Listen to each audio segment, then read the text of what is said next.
this fucking twat had cheated on me.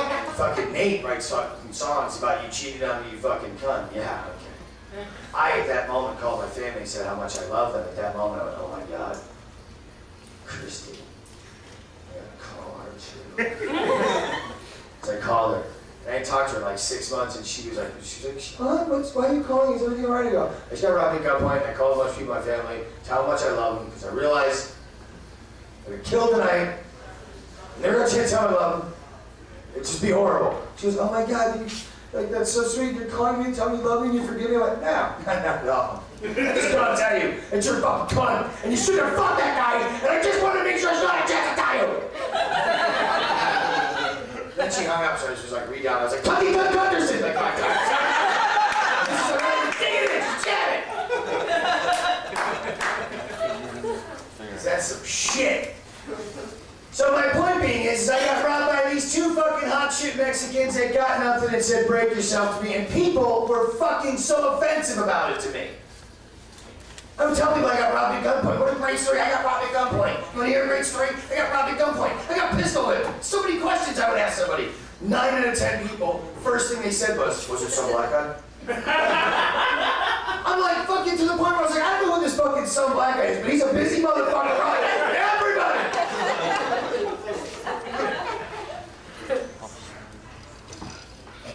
1 out of 10 was like, was it some Mexican? No one ever asked me if it was a white guy. Then I said, no, it was 2 Mexican guys. And somebody goes, well, do you hate Mexicans now because they robbed you? I'm like, no. Dude, I love all people. I don't care if those kids robbed me. They're probably bored, hungry. It's a stupid choice they made. I'll tell you why I do hate Mexicans. Those motherfuckers grow the world's worst fucking weed. I can't get a bag now. I understand their fucking sage, and these cocksuckers been growing it since 5000 BC, the Aztec times, and they're the greatest landscapers, but I can't get a bag without a fucking stem this big. Que pasa, mi amigo? It's called fucking hydroponics. Let's lock it down. If the weed was better, we wouldn't be so pissed about us coming across. I can trade your guns to the Costa Nostra. Wait. They found a smuggling tunnel from fucking Tijuana and fucking San Diego, and they found it had fucking like railroad ties, and like they could fucking motorize little train and lights and air conditioning to fucking move hundreds of pounds of pot that's worth 8 cents. The tunnel cost like $1 million. It was the most amazing smuggling tunnel ever, and they caught him with 100 pounds of weed, which turns out to be like 99 pounds of stems and seeds, 100 pounds of pot, and the street value was miraculously $65 million. And some white guy was killed in the process. Look out for brown people. They used to say that Mexicans are coming to this country and they're raping our white women. Mexicans are coming to this country and they're smoking weed and they're raping our white women. Mexicans are coming to this country and they're stealing our jobs. Mexicans are coming. They're already here. Okay? Okay? Let's reiterate, they're already here. Pot doesn't make you want to rape. And I don't know why people are like, oh, Mexicans are taking our jobs and Mexicans are raping our white women. You put that together, it's like there's a band of like 100 out-of-work white rapists in Buckeye. Just fucking bullshit. Like, these goddamn Mexicans are raping our women, man. That's our jobs, dude. Look at our jobs. It's our jobs. I have a very fancy phone. I think phones are an amazing piece of technology because I had a phone when I was a kid that was a rotary phone. Remember how cool that was?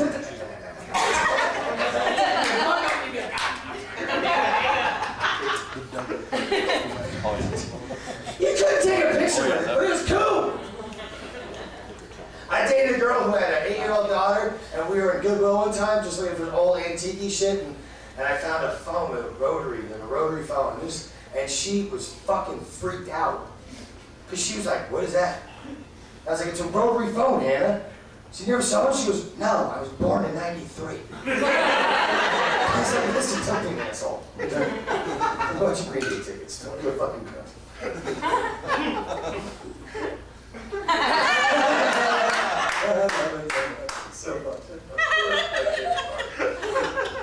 So I said, it's a rotary phone. You know, they said, you know, you put your finger in the hole. She goes, yeah, and then what? And she's just like confused. And I was like, then you gotta turn it. She goes, well, that takes so long. Like, what if you get a 0 or you make a mistake? She was completely fucking bullshit irate. That at some point, like only like fucking 20 years before she was born, I had to sit going, hello, connecting space to Earth. She's like, where did you grow up in a cave? She's like, you need a PSP, did you? I'm like, oh, I'm gonna fucking murder you. Go play soccer and don't keep score. You're gonna ruin America. Seriously, shut up, keep score. Kids should be taught 2 sports, boxing and boxing. Then when 2 guys with turbans on their head come over here, shit fucking goes down fast. Now people are like, oh my God, a towel, run! We used to be the world's police force. We're like the biggest bunch of... So Hannah with the goddamn rotary phone, like all pissed off shit. Fuck, I can't believe that you had to do this. And then she's like, my phone has speed dial and voice dial. She was all excited because, and I can't understand the fucking voice dial because it never works when you like call mom and my phone's like call Tom.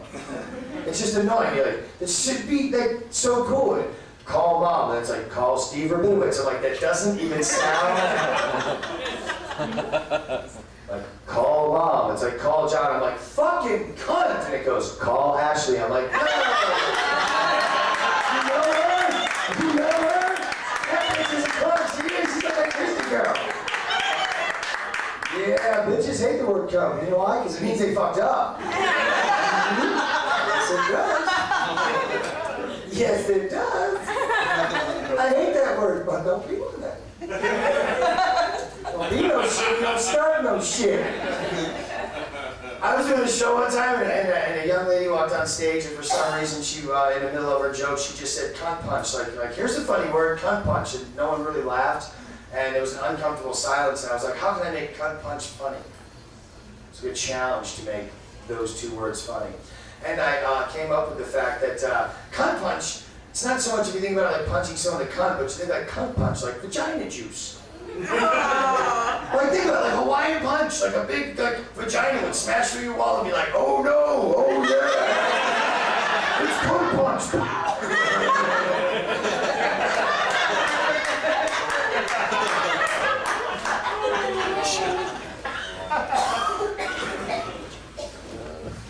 That girl was a drunk. It's so funny because I used to drink. I'm an alcoholic, so I don't drink anymore. And I try to stay away from people who drink. But I didn't realize this girl that I dated was such a drunk until after dating her for a couple of weeks. We just fucked a lot, let's face it. We were just banging. And because that's what you do sometimes with the ladies. You just bang them. You know, that's all it is. And they get all freaked out. And you're like, hey, you gotta get out of here because I got a show at Raven. I'm not fucking around. Okay? I read books about Ted Bundy. That usually will keep them away. There's always this feel like I can change it. Oh man, this is gonna really be tough. Duct tape. See, full circle. Okay. This brother was fucking. It was kind of funny because she drank at first. It was kind of cute, like when a girl's a little drunk and drank. Yeah, I'm so drunk. You know, I'm such a very drunk girl. That's so cute. And then, but one time she called. She goes, meet me at the bar, and I was like, yeah, sure. And then I like was 5 minutes away, so I went and met her at the bar, and I said, hey, and she's like, oh my God, what are you doing here? I go, oh my God, you called me and you're drunk and you forgot you invited me to the bar. Like the first time I thought that was the cutest thing. Because who hasn't gotten shit-faced and, you know, if I'm drunk down somebody and they showed up and they're there and you're like, oh, okay. Second time she did it, I was fucking bullshit. Because I was like, I showed up at the bar, as I walk in, she's making out with this other guy, and I'm like, this girl is so fucking stupid, I can't believe how she is. What cunt? I was like, all I have to do is just call her cunt and we can just end this. Let's be like dignified, like a duel. You know, it's like 1800s, you know what I mean? Young lads are out of control. I must use the C word now. Before all the girls here, everybody present. You have committed a crime against me, you've done something, you've gotten drunk once again, called me and invited me to a pub. Forgot that you'd called me, and as I walked in, the thrice time you were making out with another lad. Excuse me, sir, we will do it later. So I said, what are you doing, you cunt? She turns and says, oh, no, wait, this doesn't look like what it is. Like, really? I love that. This doesn't look like what it is. I was like, who are you, Foster Brooks? You get that one, Jay. So I mean, God bless her, she's an alcoholic and making very bad decisions in her life, but, you see karma come around and kick someone in the dick, but the beauty of the situation is I'm like, you fucking cunt, this is dominant next bar. And I was like, well, what it looks like is you forgot to invite me to a bar, I showed up and you're making out with some other guy, that kind of in the dictionary, Wikipedia, you're a cunt. She's no, someone put something in my drink to take advantage of it. And you know when someone's drunk and they try to be serious and they're like, no, someone put someone in my drink to take advantage of it. Like they're trying to believe the lie. I'm holding the pole. I'm looking at him right in the eye, so you gotta believe me. I said, oh, someone put something in your drink to take advantage of you? She said, yes! I said, like what? A straw? Because you're a drunk and a whore!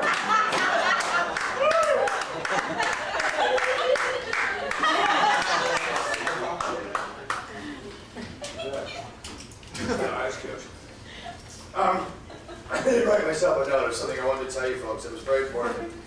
I wrote out a list. This apparently says butter, bread, and eggs, so I'm kind of fucked. I don't think this is the correct list that I wanted to read from. Nope, that's not it at all. That's so upsetting. God, I would have loved to tell a story about the upper decker. Oh my God. So I wrote this down 3 times, and I always forget to tell it, so I'm glad I looked at my notes for 1 second. Okay, I'm glad she's back. She gets to hear this one. This is the greatest thing to do ever, especially if somebody, pisses you off. This is a way to get back at somebody, but it's fucked up, but karma will not get mad at you. Karma will actually be like, dude, that was pretty fucking awesome. But that was smart. You fucking were thinking outside the box. This is what you do. Somebody pisses you off, you have to get in their house. And I would like to say, for legal reasons, do it legally. If you broke into someone's house and did this, you are a fucking gangster.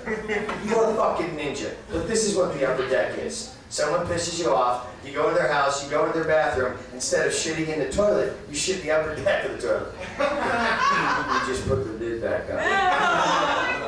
And then you just wait. And then they go to the bathroom. And then they flush the toilet. And then you hear this. Oh my God, there's shit coming out of my toilet! That's the upper decker. Oh, you're back. Guess who just took an upper deck in your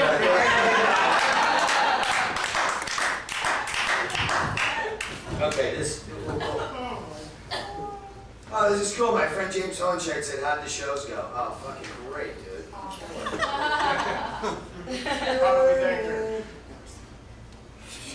Killing it. About to bust out De Niro. They're gonna use it. The best Robert De Niro. Great, killing it, De Niro. Dude, he's gonna love this. All right. Speaking of upper deckers, this is something. When I was a young child, at the tender age of 9, we really had nothing in the 70s, and I was a master of impressions. I could do impersonations all day long, and I would tell jokes. I didn't even know what the jokes were. And my dad played bands, so I was like a little poor kid that got to play roadie and go to the bar, and I'd go to the bar and I'd get to tell jokes and do impersonations and do my dad's sets when he played music. It's great. Like 1978, and I'm on stage, and I'm like it's not for sale, Francis. I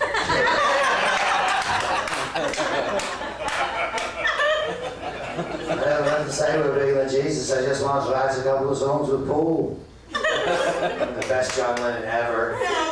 And I would do like a little tribute to him because he was just assassinated. I did an impersonation of Ethiopian. I'm so hungry.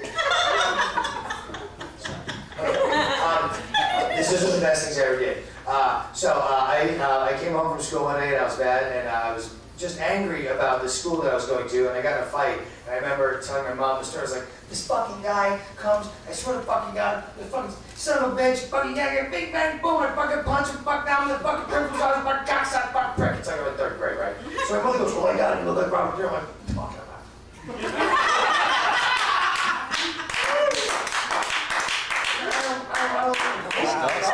Wow. It's like boogie boy, I'm on a leash. They're just dragging me around from neighbor to neighbor. Do the De Niro thing. I don't know what the fuck she's talking about. That's all I know is everything. What the fuck? Who is this? So once I figured out who he was, and by the time I was 12, and I'd been a seasoned professional of learning how to tell jokes on stage, like, I don't do menstruation jokes, period. I got killed at 12 years old in Secaucus, New Jersey. The fucking Iron Rail pub, where I remember this one woman used to let me sit on her lap and give me cashews and hug me, and her breasts smelled great. And they were large. It was because she was old. But I was killed. I was 12 and I was a kid. I was getting some face. But this is my big closing. Ladies and gentlemen, this has been working since I've been 12. This is Robert De Niro dropping a deuce.